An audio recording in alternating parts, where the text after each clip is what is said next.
Hello all welcome to one more outfit from scratch. ఈసారి దివాళీకి ఒక సింపుల్ అనార్కలి అయితే డిజైన్ చేసుకుందాం అనుకుంటున్నా. ఫ్యాబ్రిక్ సోర్సింగ్ కోసం as usual silk and cotton గ్యాలరీకి అయితే వెళ్ళా. అక్కడ డైరెక్ట్ ఫ్యాబ్రిక్స్ చూస్తూ ఉండే నాకు కలర్స్ అండ్ క్వాలిటీ అంతగా నచ్చలేదు. సో, డయబుల్‌కి షిఫ్ట్ అయిపోయా. డయబుల్‌లో నాకు ఈ చికెన్ కర్రీ ఫ్యాబ్రిక్ చాలా నచ్చింది. ఇది యోక్ పార్ట్‌కి యూజ్ చేసి కింద ఫ్రాక్ అండ్ దుపట్టా పార్ట్‌కి ప్యూర్ ప్లెయిన్ జార్జెట్ అయితే తీసుకుందాం అనుకుంటున్నా. ఫైనల్‌గా అన్నీ సింగిల్ కలర్‌లో డై చేయించుకోవాలని అనుకుంటున్నా అనమాట. నా మైండ్‌లో ఒక కలర్ రన్ అయితుంది. సో, అదే కలర్ సెలెక్ట్ చేసుకొని డయింగ్‌కయితే ఇచ్చేసా. గెస్ వాట్ పర్ఫెక్ట్‌గా వచ్చింది.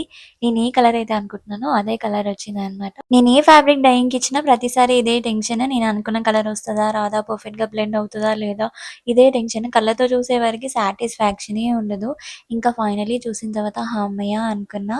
ఇంకా లేస్ షాప్‌కి వెళ్ళిపోయి దుపట్టాకైతే ఒక లేస్ సెలెక్ట్ చేసేసుకొని ఫైనల్‌గా అన్నీ మాస్టర్‌కి ఇచ్చేసి ఇలా అయితే స్టిచ్ చేయించుకున్నా. This is my final output. మీకెలా అనిపించిందో కామెంట్ సెక్షన్‌లో చెప్పండి. And do follow for more.